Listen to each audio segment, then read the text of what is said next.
Imagine the skyscrapers of Dubai, the glittering shopping centers, luxury hotels, all built in less than 50 years, powered by oil wealth. But what if I told you that Afghanistan, ravaged by decades of war, holds even greater potential? Beneath Afghanistan's soil lies a treasure worth trillions of dollars, enough to not just transform this nation but the entire region. Dubai, with just 3.5 million people, went from a fishing village to a city with a per capita income of over $40,000. Now imagine what is possible for Afghanistan's population of 43 million, blessed with enormous mineral riches. Today I'll reveal the secrets of 5 extraordinary Afghan mines, each one capable of repeating Dubai's story on a bigger scale. Let's begin our journey.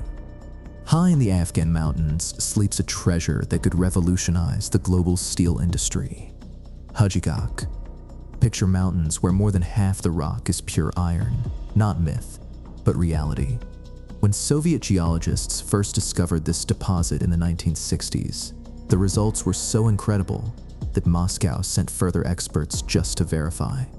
Hajigak iron shines like a diamond in the crown of global mining at 62% purity, higher than many major iron mines in Australia and Brazil, which means greater profit at lower cost. But Hajigak isn't just a mine, it could be the foundation of an Afghan industrial empire. Imagine steel factories rising, fueled by the country's abundant gas and coal. Entire cities built with Hajigak steel. Indians saw the potential too. In 2011, a consortium offered $11 billion for development, half Afghanistan GDP at the time. Security concerns blocked progress. Still, with full development, Hajigak could create tens of thousands of jobs and revive deserted villages. This is where Afghanistan could echo Dubai's story, with steel, not oil, as the backbone. Some treasures require looking back in time. Mez Aynak, just south of Kabul, hides 2 secrets: one of the world's largest copper reserves, and a 2,000-year-old Buddhist city beneath the hills. Scientists marvel at its copper purity, 2.3%, a rarity in a world where mines at 1% are lucrative.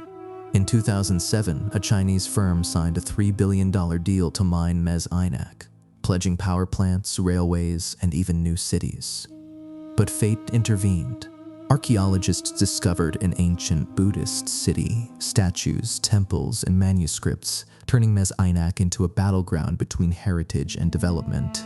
Yet, modern mining can preserve artifacts and extract wealth, just as Egypt balances tourism with history. With the world's demand for copper booming in electronics and green energy, Mez Aynak could be Afghanistan's engine for modernization, just as oil was for Dubai. Eastern legends tell of lands whose rivers flowed with gold. In Afghanistan's Badakhshan, these legends are reality. Where the towering Hindu Kush meets rushing rivers lies Badakhshan, the jewelry vault of Afghanistan, known for gold, lapis lazuli, and rubies. Gold mining here goes back thousands of years. Empires once fought over these treasures. Even today, villagers mine gold by hand, washing river sand in wooden pans, an art handed down for generations. Some dig shallow tunnels in search of veins. One good find can change a family future overnight. Yet experts say current methods only extract 20% of the gold. Modern technology could multiply output. A major challenge is smuggling. Most gold leaves the country untaxed, with brokers, not locals, profiting. Imagine Badakhshan with its own jewelry industry, like Switzerland and Asia, trading finished products, not raw materials. Dubai followed this path, becoming the largest gold market in the Middle East. Why should Badakhshan not do the same? While the world focuses on Afghanistan hard minerals, another fortune lies below the northern plains, oil and gas that could make Afghanistan the Dubai of Central Asia. The Amu Darya River marks Afghanistan's northern border. Under its fields lie massive reserves, first discovered by Russian geologists in the 1980s. Wars postponed development, but now their reports are resurfacing. Picture poor farmers growing wheat above an ocean of oil and a sea of natural gas. The Amu Darya Basin, with 1.6 billion barrels of oil and 16 trillion cubic feet of gas, could change Afghanistan from energy importer to exporter. This gas could supply Afghanistan needs for over a century. At today's prices, the reserves are worth about $180 billion. While the world focuses on Afghanistan hard minerals, another fortune lies below the northern plains, oil and gas that could make Afghanistan the Dubai of Central Asia. The Amu Darya River marks Afghanistan's northern border. Under its fields lie massive reserves, first discovered by Russian geologists in the 1980s. Wars postponed development, but now their reports are resurfacing. Picture poor farmers growing wheat above an ocean of oil and a sea of natural gas. The Amu Darya Basin, with 1.6 billion barrels of oil and 16 trillion cubic feet of gas, could change Afghanistan from energy importer to exporter. This gas could supply Afghanistan needs for over a century. At today's prices, the reserves are worth about $180 billion. China saw an opportunity in 2011. Its national oil company signed a contract. 87% of revenue went to Afghanistan. The main challenge is infrastructure. Unlike Dubai, Afghanistan is landlocked. Oil and gas must go to market through pipelines.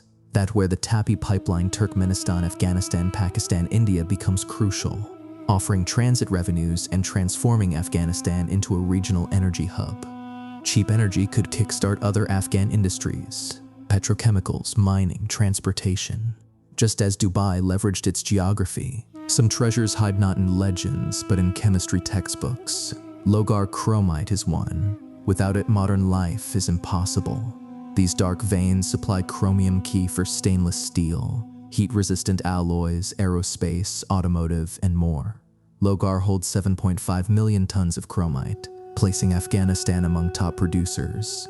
Its quality at 43% purity outshines many global deposits. Unlike other mines requiring huge investments, chromite can be extracted cheaply, even with current facilities. Sadly, most chromite is exported raw for a fraction of its worth, then refined in Pakistan and sold worldwide for far more. Found success by building local processing industries.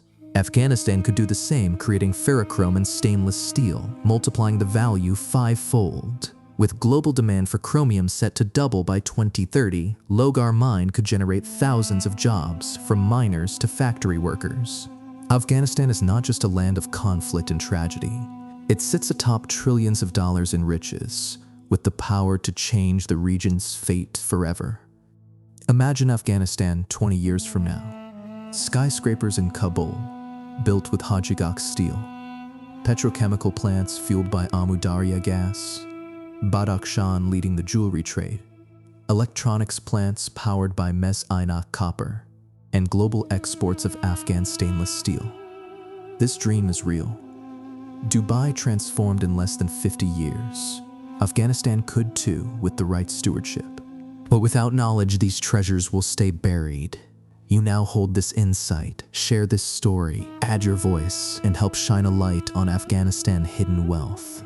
With every share, you spark hope. In a world dominated by bad news, let's be storytellers of possibility. The story continues. Maybe the next generation will know Afghanistan not for war, but as the shining jewel of Asia.